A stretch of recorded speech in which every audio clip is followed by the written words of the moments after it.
Hola, ¿qué tal? Muy buenas noches. Déjenme checar. Creo que no tenía volumen.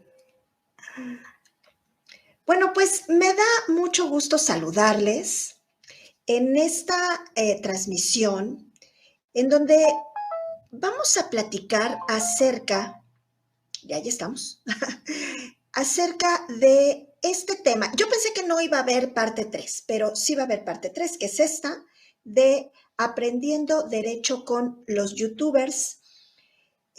Seguimos con el caso de Jocelyn y de esta joven, Ainara, en donde, bueno, pues todos ya sabemos cuál fue el desenlace, ¿verdad? Y después del desenlace, en donde, bueno, pues originalmente esta chica fue acusada de almacenar, de distribuir todo a través de sus dichos, porque realmente, pues, no había alguna prueba fehaciente de que lo hubiera hecho, de que hubiera tenido verdaderamente el contenido, simplemente ya lo dijo y bueno, pues por eso fue detenida, fue privada de su libertad, acusada de pornografía infantil y se modifica por el de discriminación.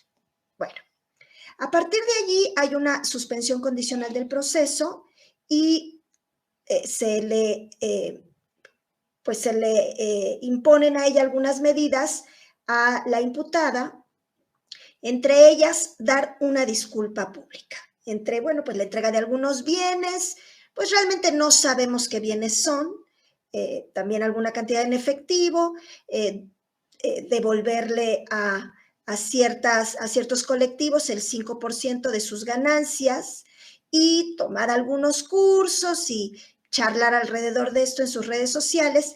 Pero la parte más importante y la que a mí me saltó mucho porque muchas personas lo comentamos es esa disculpa pública. Ese video que esta chica grabó, Jocelyn, en donde pues se disculpa con la joven. Pero si ustedes ya vieron el video, yo ya lo vi, ¿sí? La verdad es que por tema de aprender y de ver, analizarlo, de ver si fue correcto toda la charla, toda la disculpa o no, vale la pena recurrir a ese video.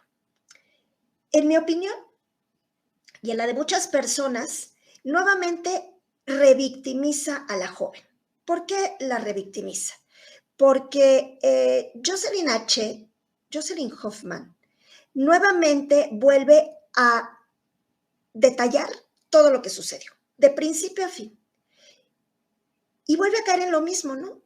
En lo mismo que primeramente en ese video que ella hizo y que se difundió, muchos millones de personas lo vieron, cuando lo hizo de una manera agresiva, de una manera grosera, de una manera muy tosca, pues ahora vuelve a hacer lo mismo, pero de una manera ya más tranquila y a manera de disculpa, de una disculpa pública.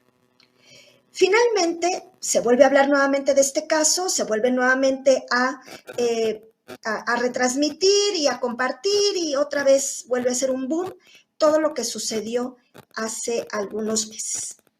Yo espero que ahora sí podamos cerrar este caso, pero aquí lo más importante y lo que vamos a hablar es de la victimización y de la revictimización, que es lo que realmente a nosotros nos interesa más allá de toda la polémica y toda el tema mediático que gira en torno a este asunto.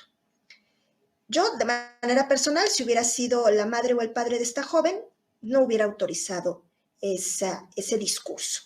Yo creo que necesitaba hacer varias modificaciones al respecto.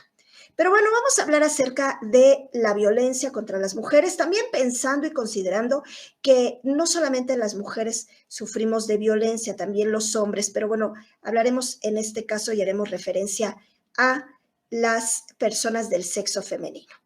Y entendamos que la violencia es una realidad que atrae a todos los medios, que atrae a la sociedad, porque la estamos viendo y la estamos viviendo y estamos viendo cómo las mujeres en muchos casos son y somos víctimas de esta violencia, que aparte del daño que se causa por el cometimiento de un delito sobre una persona del sexo femenino, todavía en el momento en el que accede a la justicia se enfrenta a un nuevo tipo de violencia y también la sufre a partir de un perjuicio que la sociedad le causa.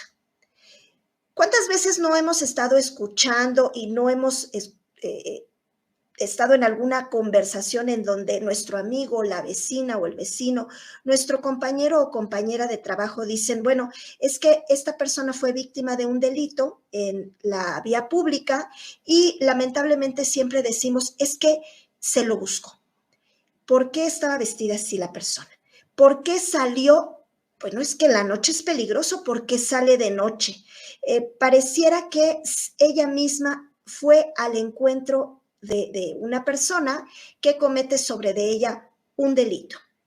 Y estos comentarios no solamente son de parte de los hombres, sino también, tristemente, nosotras las mujeres también los comentamos.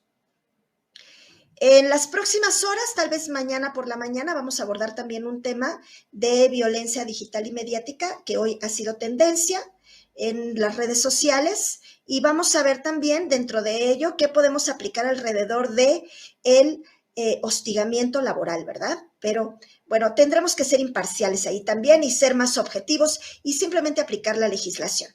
Y volvemos a este tema. Es importante saber que la victimología no es tan conocida actualmente. Poco a poco ha ido destacando al lado de la criminología. Y de la criminología tenemos muchísima información, muchísimas fuentes de consulta.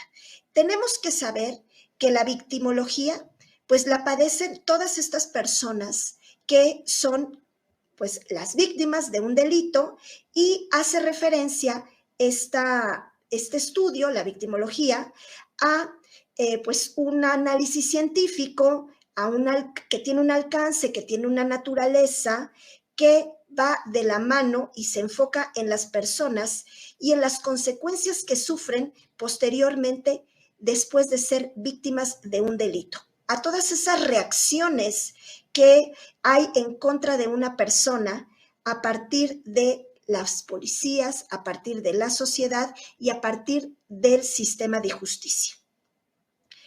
Se le llama victimización al primer acto donde se comete el delito, cuando la persona es agredida. Allí tiene grandes rasgos esta secuencia de hechos, de acontecimientos, y surge en dos vertientes. ¿Cuál es la primera? De la mano con el perpetrador o el criminal y las víctimas. Desde ese momento en que la persona ha padecido el delito, ya sufre porque es una víctima de un hecho que la lesiona físicamente, monetariamente, psicológicamente. Y la revictimización o victimización secundaria, como se conoce en nuestra legislación, en la Ley Nacional de Víctimas, en el artículo número 5, es cuando sobre la misma víctima del delito, aparte del daño que sufre por el delito que se le comete, ¿sí?, sufre daños posteriores causados por ¿quiénes? Por los impartidores de justicia, por las policías, por los jueces, por los voluntarios y trabajadores del sistema penal, y por la misma sociedad, incluyendo a ¿quiénes? A los familiares, a las comunidades y también a quien creen más, a los medios de comunicación.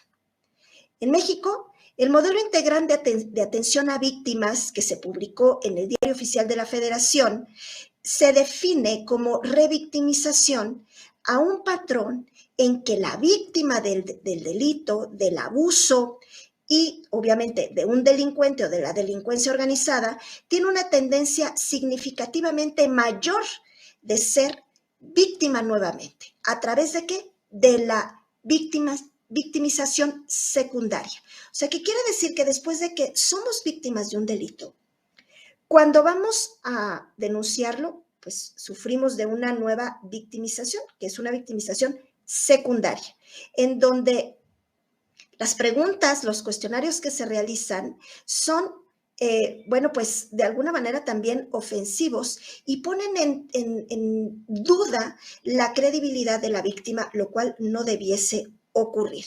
Y de hecho es un tema en el que necesitamos trabajar mucho como sociedad, no nada más como servidores públicos, sino también como público en general.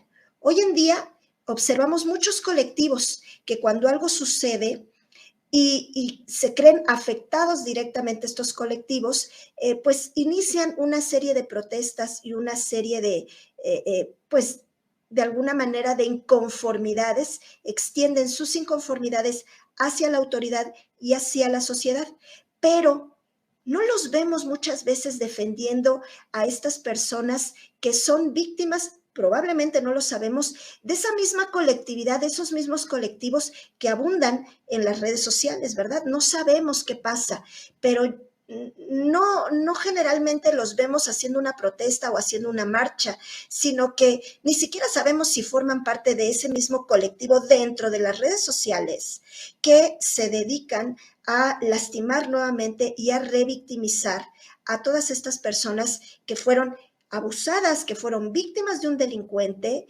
que ya se sometieron a la revictimización dentro de las policías, dentro de las procuradurías y que posteriormente se tienen que ver expuestas al escarnio dentro de la sociedad, de sus vecinos, de sus familias, en los centros escolares y más aún en las redes sociales, sabiendo que hoy en día las redes sociales tienen un alcance impresionante dentro de pues toda la sociedad.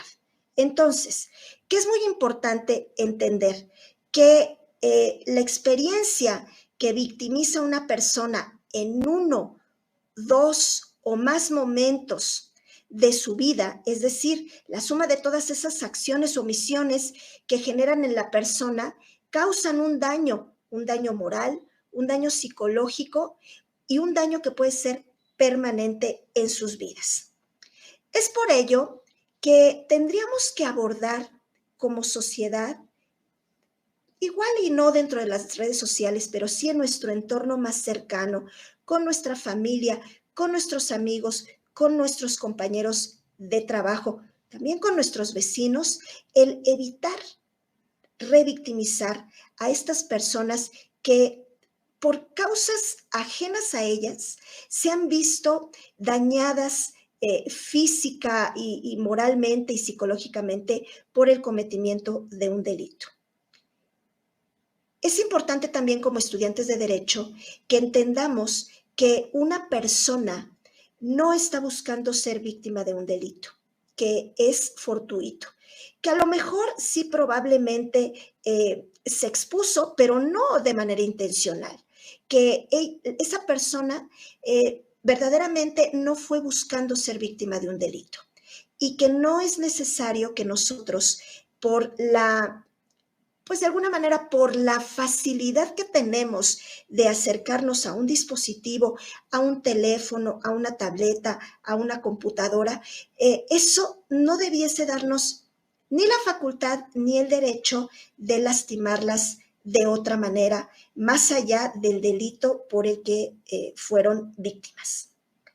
Es muy importante que nosotros, con esto voy a cerrar, como estudiantes, como expertos en derecho, acudamos a estas leyes, al Código Penal de la Ciudad de México, al Código Penal Federal también, y a la Ley Nacional de Víctimas, para que podamos entender hasta dónde son los alcances, hasta dónde podemos llegar para opinar, para eh, acercarnos a la víctima de una manera incorrecta. O sea, ya no lo podemos hacer. En el hoy sabemos que tenemos que tener un límite y ese límite, ¿quién lo marca? Las leyes. Bueno, pues considero que era muy importante platicar acerca de la victimización y la revictimización alrededor de este tema para que podamos entender que no era pues adecuado entrar en tanto detalle, en mi opinión, a partir de la disculpa pública que emitió esta persona dirigida a la joven que fue víctima pues de varios delitos, tristemente. Bueno, pero lo estamos viendo desde una perspectiva legal, ¿sí? Ya independientemente de eso, si lo aprobó la autoridad, si lo aprobó la familia, bien, esperemos que allí termine, pero no olvidemos que nosotros debemos acudir a la ley para poder proteger nuestros derechos y los derechos de nuestros clientes y de la comunidad en general. Bueno, pues próximamente vamos a tener la nueva entrega Aprendiendo Derecho con, seguramente será con las noticias que acontecen en el día a día. Vamos a elegir un par, ya tenemos una muy lista prácticamente para el día de mañana o en las próximas horas, en donde, bueno, pues también vamos a hablar de esta violencia digital y mediática y un poco de hostigamiento laboral, como ya lo mencioné, del cual, bueno, pues nuevamente una mujer es la víctima. Entonces, vamos a tener estas entregas muy pronto. También estos temas que están, pues, de alguna manera abundando mucho en nuestras noticias, en donde están charlando mucho alrededor de lo que hace una persona en la intimidad, que bueno, que no debiese ser un tema que se pueda ventilar de esa manera por muy figuras públicas que puedan ser algunas personas. Abordaremos el tema del daño moral también, que ese tema es muy interesante, me han preguntado mucho al respecto de ello y tenemos varias respuestas para que podamos platicar en torno a ese tema. Y bueno, pues si quieren que abordemos otro tema más, déjenlo en la caja de los comentarios. No se olviden, suscríbanse a nuestro canal, denle like, compartan y activen la campanita para que les notifiquen cada vez que subamos un nuevo material. Y bueno, pues nos vemos en el próximo episodio. Hasta muy pronto. Muchas gracias.